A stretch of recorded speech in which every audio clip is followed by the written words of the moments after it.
you're not. We're gonna talk about the console sales real quick.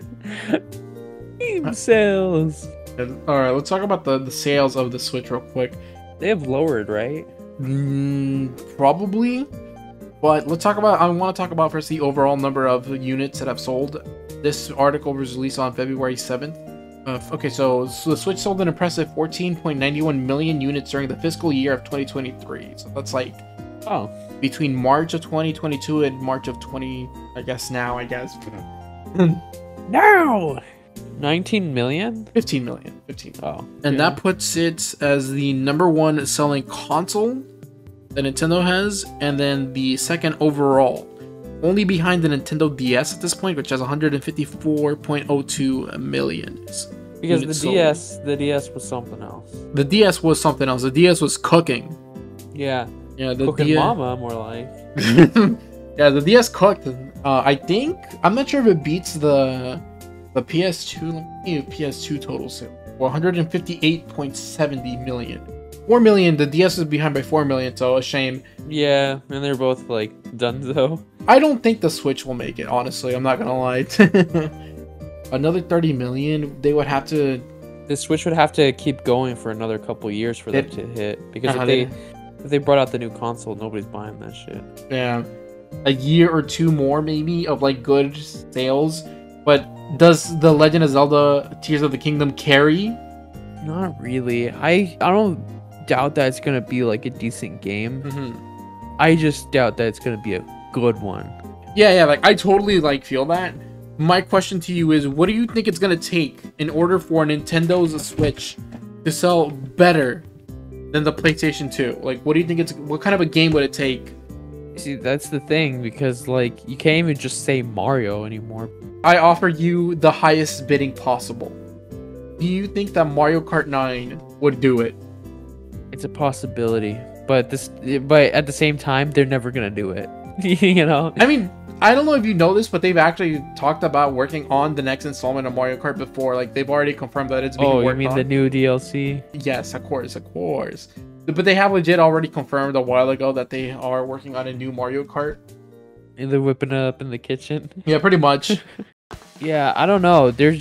I'm not gonna lie, unless you're just like already kind of like a Nintendo soy boy type person, like there's not really much that's gonna hype somebody to go out of their way to get a Nintendo Switch. Because if they already have like a PC or a console and say that they have like a third-party installment and they're just like, it's on Switch, and then it's just like, no. But when it comes to first-party shit like Mario, Zelda, and shit like that, there's not really much incentive now.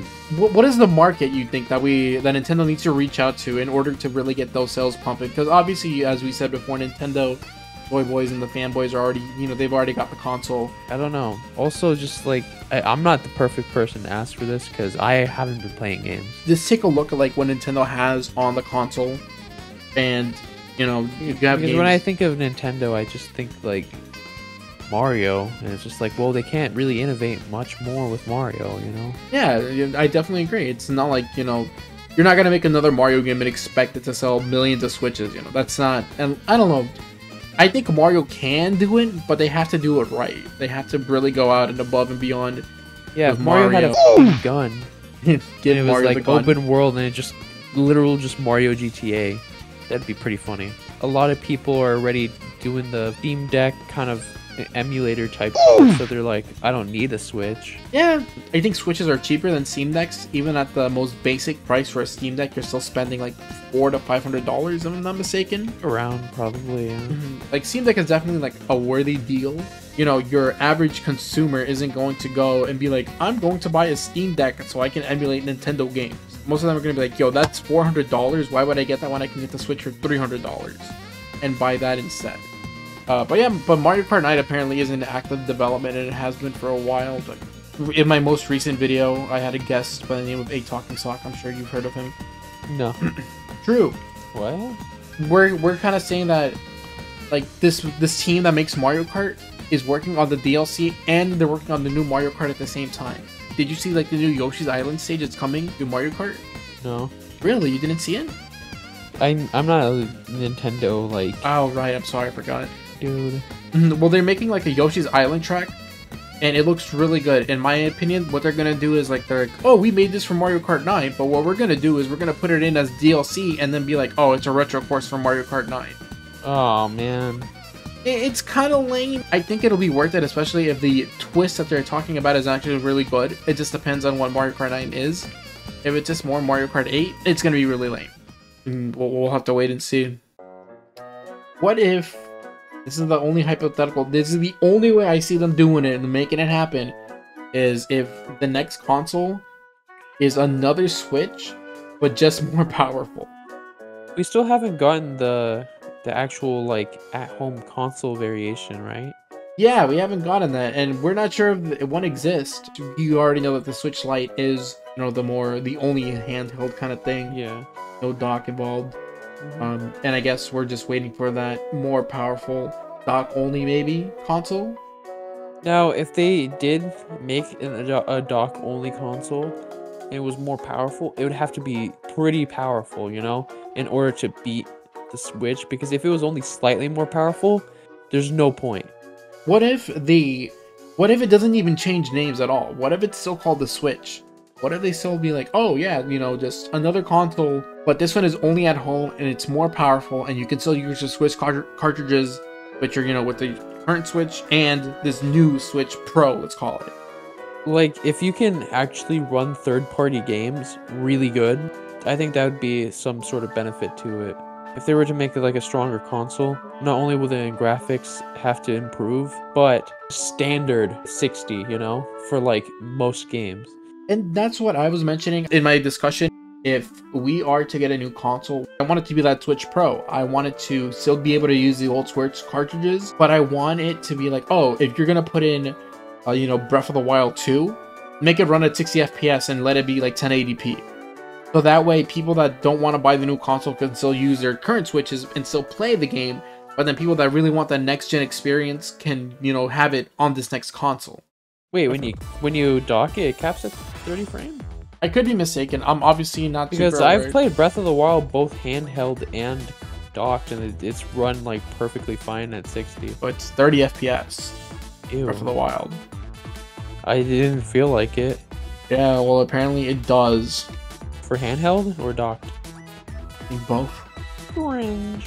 No, it felt very smooth. I didn't feel that. Yeah, that's what I noticed too. Because there's no way you can justify the $70 price point for the new Zelda. Because there's no way that they're making... That's just market greed. There's no way they're making that next gen. Because it's not even going to hit 1080 60. There's no possible way it'll hit it on the Switch. So They're banking off the fact of name brand. I think name brand is one thing, but they've also mentioned that it's not the standard, that the $70 price tag isn't the standard for now. I'm gonna say for now in quotes, because I think we'll get to a point where it's gonna happen. Oh, one more thing actually before I let you go. Before you can let me die. Yeah, before I let you die. Please let me die. There was a leak about a Pokemon Direct, I think. And another one? I thought that was what this was. So there was a Pokemon Direct, but I'm saying a leak. Like, you know, someone on the internet went and leaked information. News. They loked the information.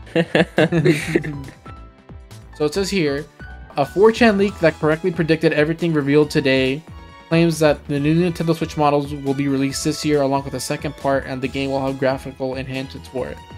So apparently what happened is that someone posted on 4chan, they're like, oh, here's the details for the Pokemon Direct, and everything that they mentioned was right. The only thing that wasn't in the Direct is that they're working on a graphics enhancement patch for the new Nintendo Switch models that will be releasing at the end of the year. So again, it's not a new console. They're saying that there's going to be new Nintendo Switch models. Oh, so this is a genuine just like leaker. Like this guy got every detail correct, and the only thing that wasn't correct and that didn't show up is because, again, it's a patch. They're working on a graphics enhancement patch for this new Nintendo Switch model that is set to release along their DLC at the end of the year. I think that if they do a new Nintendo Switch model, it'll definitely beat the PS2. No question. I forgot to mention one more thing. Do you know that Microsoft and Nintendo signed a 10-year deal? For what? They signed a 10-year exclusive deal to bring the Call of Duty series to Nintendo consoles. Yeah. I did hear about that Mhm. before. That's right. They're gonna run dog water on the Switch. Like, Here's the absolute guaranteed fact. Not a single person is gonna buy them. remember when the Nintendo DS had 4 Call of Duties on it? What? The Nintendo DS had 4 Call of Duties on it. Really? And I would know. I owned one of them at one point. I'm just saying Nintendo really fumbled the bag there. There's 4 Nintendo DS Call of Duties. There was a Call of Duty on the Wii, and then I know the Wii U had a game I know as Black well. Ops was on the Wii. Yeah. Yeah. So it is not unheard of. But and it is horrible. It is horrible. I agree. But they're still bringing it back. Isn't it a little coincidental that we're talking about Switch model upgrades with better performance as soon as the deal is signed? I see what you're saying. Yeah. Now the picture's coming So together, that's, isn't it? that's how Nintendo's tapping into the next gen market. There it is. That's There. crazy. Ooh. Okay, maybe they haven't fumbled. Maybe they're cooking, aren't? Yeah. So I think between this Pokemon leak, the fact that it is already 6 years of the Nintendo Switch, the fact that it's really outdated, the fact that Breath of the Wild is $70, I think they're cooking. I think we're in for a new, more Unfortunately, I do believe the fact that they are cooking. That's cooking horrendous because let's say that this is a complete like speculation, right? And that it never comes true. Like worst possible case, Nintendo, absolute idiots, you know. But best case, they actually put themselves on the market for not only like their own first party shit, but for third party. Only problem is trying to set themselves up because it's already Sony, PlayStation, or Microsoft Xbox, right? And then you got the outlier of the PC, which honestly is just kind of in the middle. It's gonna be hard to kind of like throw yourselves into the water with a console like that, especially with those tyrants, you know. Yeah. And especially since like Nintendo doesn't have a great track record for online, you know, unless Microsoft literally gives them the secrets to the One Piece. I don't see Nintendo kind of like outmatching them other than some dude. I'm gonna buy it to try it out, you know. Wouldn't it be under like the Activision servers? Well, it would still be through Nintendo Online, right? I know that there are instances of games that you can play online without needing the NSO. You don't need to have a membership to play Fortnite online. Huh. Yeah. Okay. Well, then it might be, but what I'm saying is, if that's the case, I think Nintendo's cooking. Yeah, if that's the case, then they can cook because if it's server by server per game, then definitely I think that makes sense actually. Yeah, but I'm sorry if they still have this stupid like use Nintendo app for like voice chat and all that. They lost that, especially with Call of Duty. I think Fortnite again is the example to point to. I don't think you need. Then you definitely but Fortnite doesn't have voice chat, does it? Yes, it does. Oh, it does? Yes, it does. There might be some cookage. Okay, so we talked about Pokemon. We talked about Call of Duty. We're talking about the $70 fucking price tag for Breath of the Wild, which I think are 3 of the indicators that we have this new console.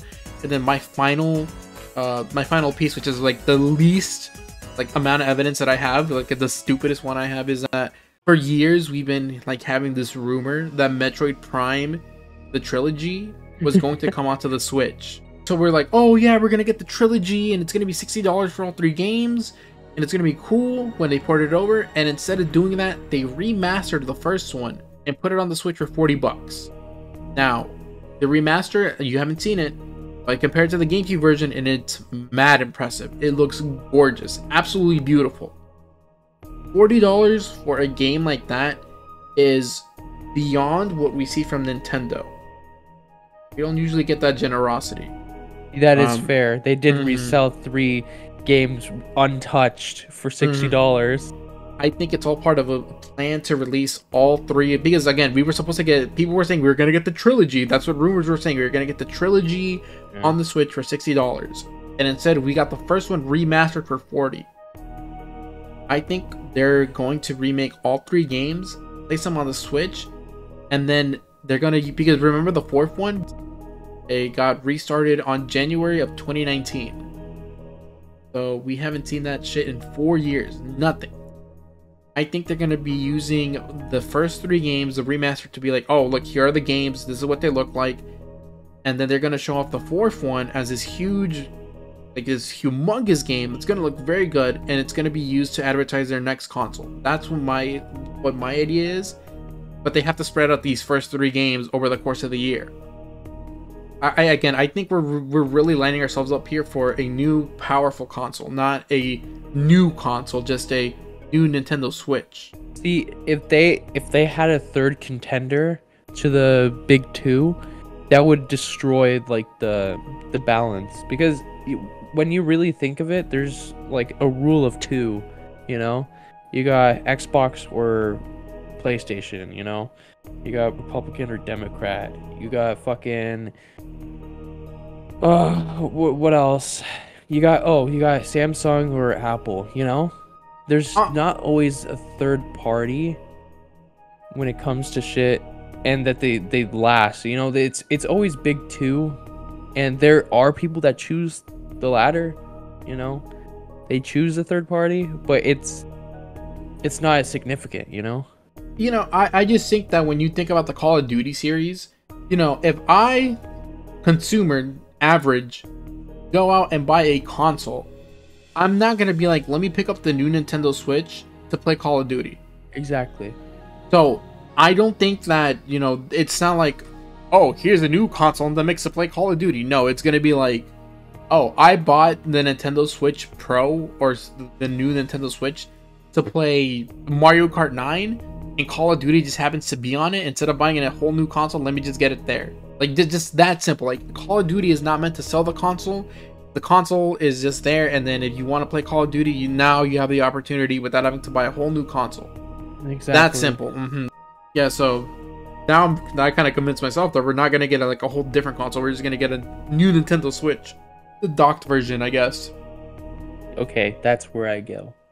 Yeah, well, thanks for joining me on my on my spiel.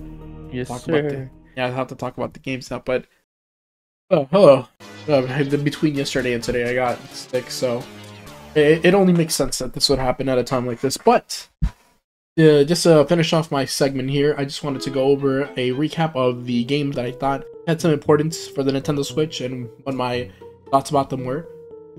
So let's go ahead and take a look here. So in January, we had Pokemon Legends Arceus, which excellent concept, and it is the best mix to the series it's ever had. I love the element of exploring specific regions past, and I really want more from the series. Like, I want to see, you know, Legends, I don't know, Ho-Oh, Lugia, maybe the legendary birds, who knows? I just want to see more Pokemon Legends. March was Kirby and the Forgotten Land, and what a great Kirby game. It's been one of the best Kirby games I've played in a while, and it's saying something because of the Kirby game that we had this year. But Kirby and the Forgotten Land, very excellent jump to 30 for Kirby.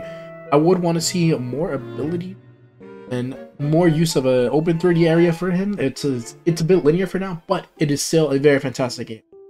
Alright, April. So, Nintendo Switch Sports. I played the demo, and it was pretty fun. But then you get to the actual game itself, and like, the idea is there, but the execution feels very flawed. Nintendo wants to, oh, you know, we got Nintendo Switch with the motion controls. Let's bring back the Wii Sports series, but it doesn't hit. Like, first of all, it has like half of the games that Wii Sports Resort had, which is already a big downgrade. And then on top of that, some of the sports are very similar. Tennis, badminton, and volleyball are all kind of the same concept. Soccer is really just a watered down version of Mario Strikers. Shambara doesn't hold the same magic that it did in Wii Sports Resort. Like, it was awesome in Wii Sports Resort, not so much here. And then finally, bowling. You really couldn't mess up bowling, so good job to Nintendo, because bowling is a good game. Moving on. June, Fire Emblem Warriors. I skipped this one. I played the demo, and I didn't have too much fun with it, so I'm like, okay, no. Xenoblade 3 for July. I can play the game whenever I want, but I'm not interested in it, so good for Xenoblade fans, not for me. Splatoon 3 in September. I have been disappointed in the series' complete reluctance to change, and so far I happy with the purchase that I made for Splatoon 3. The new story mode is fantastic for the fans of the series, and you know, the change of being able to play Salmon Run is excellent. I love that. I love Salmon Run, but I just don't think they did enough.